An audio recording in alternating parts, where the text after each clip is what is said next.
दोस्तों, कुछ भूतहा किस्से ऐसे होते हैं जिसे कोशिश करके भी भूला पाना मुश्किल होता है। ये कहानी जब मैं बना रहा था तो मेरे ही रोंगटे खड़े हो गए थे। अगर आप भी भूत प्रेतों के कहानियों में इंटरेस्ट रखते हो तो ये वीडियो आपके लिए है।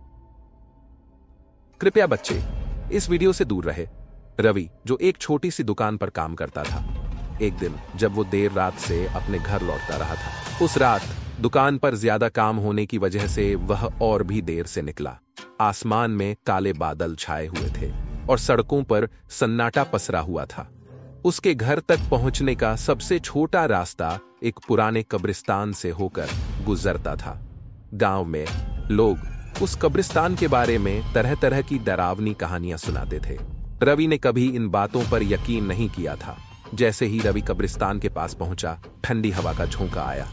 कब्रिस्तान की लोहे की जालीदार गेट जोर से चरमराई।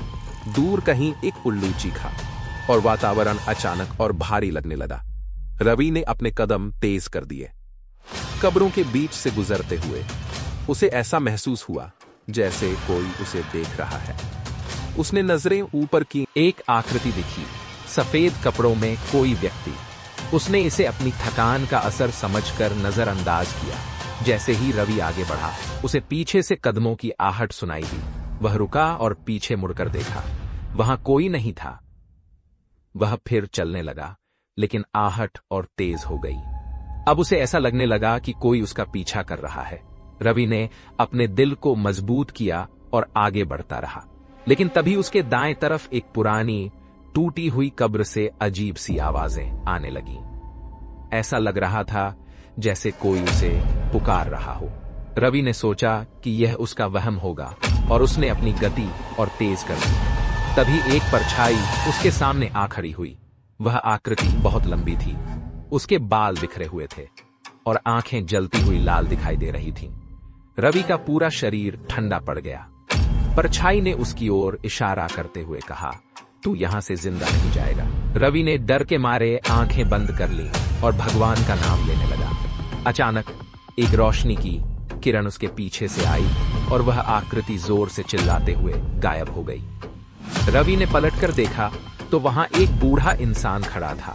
वो बूढ़ा भी उसी रास्ते से गुजर रहा था। इत्तेफाक से उसे रास्ते में रवि मिल गया।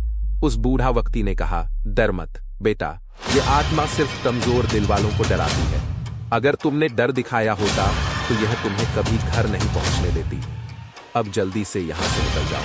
हर रात मैं भी इसी रास्ते से गुजरता हूं, मगर आज तक मैं कभी पीछे मुड़कर नहीं देखा। इसीलिए कभी ये आत्माएं कभी मेरे ऊपर हावी नहीं हो सकी। मगर बेटा, तुमने एक बड़ी गलती कर दी। तुम्हें कभी पीछे मुड़कर नहीं देखने चाहिए था। आवो अब मेरे साथ चलो, मैं तुम्हें आगे तक छोड़ता हूं।